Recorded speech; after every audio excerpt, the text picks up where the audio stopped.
Sanjay maths and science એકેડમીમાં આપનું સ્વાગત છે। આજે આપણે વિજ્ઞાનના પ્રકરણ 7માંથી એક ખૂબ જ રસપ્રદ વિષય સમજવાના છે અને એ છે બીજાણુ નિર્માણ। ચાલો આપણે એક એવી વસ્તુથી શરૂઆત કરીએ જે આપણે બધાએ ક્યારેક ને ક્યારેક જોઈ જશે, બ્રેડ પરની ફૂગ। ક્યારેય વિચાર્યું છે કે એ રાતોરાત આટલી બધી કેવી રીતે ફેલાઈ જાય છે? બસ આ જ સવાલ આપણને આજના ટોપિક પર લઈ જાય છે। તો પેલી બ્રેડ પરની ફૂગના ઝડપી ફેલાવા પાછળનું જે રહસ્ય છે ને, એનું નામ છે બીજાણુ નિર્માણ। આ એક એવી રીત છે જેનાથી ફૂગ જેવા સરળ સજીવો પોતાની સંખ્યા વધારે છે, એટલે કે પ્રજનન કરે છે। આપણે જે ફૂગની વાત કરી રહ્યા છીએ એ કોઈ નિર્જીવ વસ્તુ નથી, એ એક જીવંત સજીવ છે અને એનું એક ખાસ નામ પણ છે, રાઇઝોપસ। તો ચાલો આ રાઇઝોપસના ઉદાહરણથી જ આખી પ્રક્રિયાને સમજીએ। હવે આ રાઇઝોપસ દેખાય છે કેવો? એની રચના કેવી હોય છે? એના મુખ્યત્વે બે ભાગ છે અને બંને બહુ જ રસપ્રદ છે।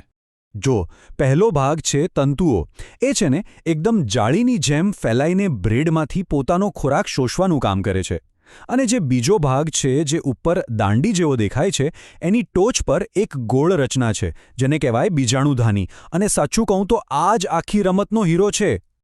આ આપણને એકદમ મુખ્ય સવાલ પર લઈ આવે છે, આ નાનકડી ગોળ બીજાણુધાનીની અંદર એવું તો શું છુપાયેલું છે જે ફૂગને આટલી ઝડપથી ફેલાવવામાં મદદ કરે છે? તો સાંભળો, એ રહસ્ય છે બીજાણુઓ।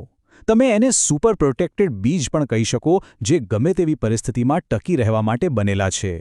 દરેક બીજાણુધાનીની અંદર એક બે નહીં પણ સેંકડોની સંખ્યામાં આવા નાના નાના બીજાણુઓ ભરેલા હોય છે અને દરેક બીજાણુમાં એક નવી ફૂગ બનાવવાની ક્ષમતા હોય છે।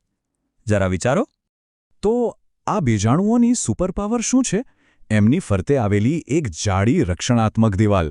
આ દિવાલ એમને ગરમી હોય કે સૂકું વાતાવરણ બધી જ મુશ્કેલ પરિસ્થિતિઓથી બચાવે છે, એકદમ એક સુરક્ષા કવચની જેમ।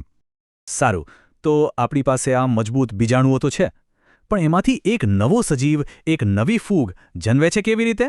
ચાલો જોઈએ। આ પ્રક્રિયા એકદમ જાદુઈ લાગે છે। જુઓ, સૌથી પહેલાં જ્યારે બીજાણુધાનીને કોઈ ભેજવાળી જગ્યા મળે એટલે એ ફાટી જાય છે। પછી એની અંદરના હજારો બીજાણુઓ હવામાં ફેલાઈ જાય છે અને છેલ્લે જ્યારે આમાંથી કોઈ બીજાણુને યોગ્ય ભેજવાળી જગ્યા મળે એટલે ત્યાં તરત જ ઉગવાનું શરૂ કરી દે છે। આ આખી વાત ખાલી પોતાની સંખ્યા વધારવા પૂરતી નથી, આ તો કુદરતની એક જબરદસ્ત, એકદમ સ્માર્ટ સર્વાઇવલ ટ્રીક છે।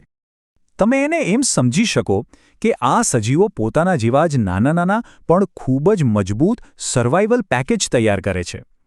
આ પેકેજ ખરાબ સમયમાં ટકી રહે છે અને સાચા સમય બી રાહ જુએ છે। એટલે જ આપણે કહી શકીએ કે આ ખરેખર સજીવોની ટકી રહેવા માટેની એકદમ સ્માર્ટ ટ્રીક છે, યોગ્ય સમયની રાહ જોવી અને પછી તક મળતા જ ફેલાઈ જવું। તો હવે જ્યારે પણ બ્રેડ પર ફૂગ જોશો ત્યારે તમને ખબર હશે કે એની પાછળ કેટલી અદ્ભુત પ્રક્રિયા ચાલી રહી છે। જો તમને આ માહિતી રસપ્રદ લાગી હોય અને કંઈક નવું શીખવા મળ્યું હોય તો અમારી ચેનલને લાઇક, શેર અને સબસ્ક્રાઇબ કરવાનું ભૂલતા નહીં।